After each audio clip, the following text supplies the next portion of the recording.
Hey guys, what it is, it's yo girl Cadillac. I'm Cadillac Dixon. I'm the Draw My Life prison wife. I'm the legally blind artist that is repping and painting for justice, hoping to see justice before all face to black. Yeah, it's your girl Cadillac. Anyways, coming through the end of December, December, girl, can I get the month right? November the 2nd, right? Yeah. So basically I was just gonna do a video before I go on in the house and actually, I don't know, hopefully work on my channel a little bit.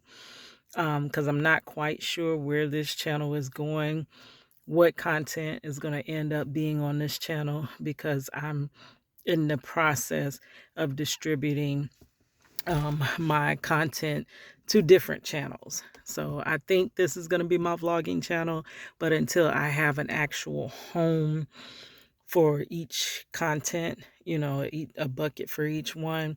Right now, this is just the mixing pot, basically, of me. You're getting all sides of me right now, but I will narrow it down. Anyway, so today I wanted to speak on a topic that this is a prison wife channel at the moment, even though I don't get to talk about a lot of prison wife content, but a lot of prison wives may go through this. And even if you ain't a prison wife, possibly you could go through this. So, yes, I'll link it in the description. But there was a video where I was talking to my daughter, Money, and I was asking her, does she feel like her life is in a cycle? When you live life in a cycle, well, you can check what she said. It's in the description box. We were kind of, I don't know, we were serious, but then we also be playing around. So it's crazy. It's cute. I love chopping it up with Money, and with my family. I'm a person that I go through so much stuff, which I guess it ain't nothing because everybody tell me everybody got problems. But so I don't know how big my problems are. They're humongous to me. But in the scheme of things, I don't know how big they are and how small they are. But baby, mm, they breaking me down for real. But despite that, I always crack jokes. I'm always trying to be, hang out, have fun. I like to spend time with my family. Um, and also I like to just do the things that try to make me happy because I want to find some happiness in this life before I leave this earth. Who knows how much more time any of us have. So I don't want to live the rest of my life the way I live the first part of my life. The first part of my life I have lived. And okay, so when you're a child, you really can't, you know, whatever happens while you're a child, that's not really anything that has to do with your doing. But once you become an adult, I picked up some very bad, habits, which, you know what, when really it does stem from childhood. Most times when people pick up bad habits, they pick them up during childhood or young adulthood, and then they kind of keep those bad habits, I guess, for the rest of their lives. Because we live in a society, we live in family units, we're in social um, spaces where when somebody is wrong or does something wrong, you can't check them. You can't say, hey, that wasn't cool. You can't say, hey, that hurts me. Hey, you shouldn't be doing that. Everybody is so offensive. Like they're easily offended. So you basically can't say anything. So when a person has bad behaviors or bad things that they do, they continue to do it because nobody is big enough or willing enough to stand up. Yes, I love you, but I need to tell you that you're wrong. Or, yes, I love you, but I need to tell you what you're doing is hurting me. Um, Nobody wants to choose sides. Nobody, I mean, it's like, I don't know. Say two brothers when they're kids, they're fighting, right? And this happened a lot when I was a child. And it's one of the things that kind of effed me up for real. And it's one of the things that I took into my adulthood. Whenever there was an altercation in my family and two were arguing, or I'm always slow to argue. You really have had to been on my nerves for a long time before I even say anything to you. But if I'm arguing, they would come in and they would say, y'all need to stop. Y'all. They never ask, so what is the situation going on? What's happening? What are you doing? Oh, what are you doing? And then make the judgment, well, I'm so sorry. I love you. We still kinfolk, but that's not cool. And okay, so, that would actually cause the person to be like, well, maybe what I'm doing is not okay. Maybe I shouldn't be doing that. Maybe I am wrong. But whenever you're never checked on anything, you don't change anything. I do self evaluation a lot. I over self evaluate, which turns into me basically always beating myself up. Keita, you could have done that better. Keita, you should have done more to keep the peace. Keita, you should have. And I'm like, hold on a minute. I am one of the most less confrontational persons in this world you will ever meet. If you know me personally, it's hard. Many people irritate me, make me mad, disrespect me, and I never say a word. I feel some type of way, but I'm always being the bigger person and saying it's not worth it. It's not worth it.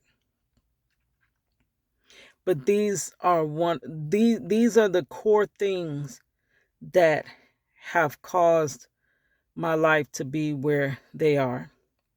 Never speaking up for myself. Never telling people how I truly feel. What you're doing does hurt me. What you're saying does hurt me. You're talking about me. It does hurt me. Talking behind my back. Treating me nice in my face, but but that's human nature. I know that. That's the main reason why I don't even have friends, because of the fake and phoniness. I don't know. And I really choose to be around. I don't have a big family, but I try to choose to be around less family as possible too, because even a lot of my family, I don't even think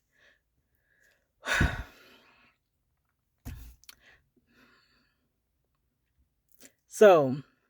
Living in a cycle, that's a big cycle. Constantly, always taking the short end of the stick, always taking blame for everything. It's my fault, no matter whether it is my fault or not my fault. Do you know that causes you to doubt yourself? It causes you to feel lower about yourself, because if it's your fault, that means you're doing something wrong. And for a person to always do something wrong, and always, no matter how they try to, before I make any move, see, that's one thing that's different between me and Marcello. Marcello gonna move. He gonna say what he want to say. He gonna do what he want to do, and then he'll think about it later. Before I even open my mouth, before I say a word, before I make a move, I've thought about it, thought about it, thought about it. I've thought about the repercussions. I'm sorry. I play out scenarios. If I do this, then this could happen. If I do that, then that could happen. I always try to, I don't know. I try daily to work on myself. And many people just don't. They just don't. And when you get to the point where you don't want to work on you, you stop growing as an individual. And I would hate to be a person that stops growing. That's why a lot of times you see childish adults, because they've never worked on themselves. They've never, nobody's ever checked them, and they don't check their own self and their own behaviors. So that's become a cycle in my life that I do want to break. I can almost tell a person's true feelings about me by, and I've never been one to judge love by you telling me you love me. I don't even believe people when they say they love me. I listen when you say that, and then I analyze. Okay, if this person loves me, would they say the things they say? If this person loves me, would they do the things that they're doing? If this person loves me, when I tell them something that I don't like, would they keep doing it? If this person loves me and I'm saying that I need time or space alone and they refuse to give it to me, if this person loves me but they won't support me, if this person loves me, and I could just go on and on and on. So once I compute all that in my head, it doesn't equate to love to me. So when you tell me you love me, it goes in this ear and it comes back out of here. Have you ever heard people say that old people just say whatever they're feeling? As I get older, I'm starting to be that way. People see me, I'm like a sheep. I'm a soft-spoken person. I'm a very nice person. I'm a quiet person, and I am a loner. So 9 times out of 10, you're not going to see me around anybody. Outside, me being with my little nephews and my niece and my daughter and stuff like that, you wouldn't see me with nobody. I love to spend time alone. I'm a loner. I'm a quiet person. You most likely ain't gonna hear 2 words from me in real life. I get here, I can't get on here and just look at you. I gotta say something to you here. You know what I mean? But in real life, you probably wouldn't even hear boo from me. And people see that. And I've actually, okay, guys, look, I believe God has really been opening my eyes on a lot of things. Like I said, I do self-analyze all the time. And I keep getting into the same situations. And I can't understand why I can't grow and why I can't prosper. So I'm always go back to myself and I'm like, Keita, you're not growing because it's something you're doing wrong. So let's see what we can do. Let's try to fix this. Let's try to fix that. And I think the one thing that I've never fixed was putting others before myself. In the whole scheme of things, how could I ever expect to be anything? How could I ever expect my channel to grow? How could I ever expect to be that graphic designer if every time you have a problem, I'm dropping whatever I have going on, don't matter how important or how non-important it is, I'm dropping it to come help you solve your problem. Now let's put the shoe on the other foot. Let's change shoes. Let's switch shoes. When I have a problem, number one, most times I don't go to nobody. I don't want to burden people. I try to fix my own problems. I really do. It's hard for me to even go and open my mouth and tell another that I need help. So I'm not going to people asking for help. If I ask you for help, baby, I truly need your help. I ask you to anything I ask you, if I really ask you, I really need the help. Just like I asked people to support my channel, I even said that, okay, I may not be the best YouTuber in the world. Okay, you probably don't like what I'm talking about. Okay, that's fine. But we're so-called family and friends, right? And family and friends support each other. So play my video on silent and just throw the phone down. Whenever your phone ain't in your hand, just play a video. It will help the algorithm catch. And once the algorithm catches, I will no longer need, assistance. I'll be able to help my own self. And I promise you, that was like pulling alligator teeth. I used to go get the links to my video and I would personally text them out or I email them out. And very few would actually click those links and watch or just let it play like I was asking, right? Now, the minute my channel takes off, I know they're going to be right there. I know it. That's how it works. That's how it works. They're going to be right there.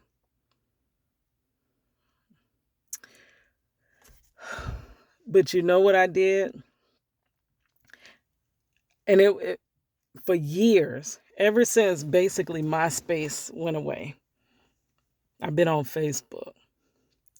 Facebook is made up of my family, most of my Facebook friends, my family, Marcello's family, people I went to school with, and people I went to church with.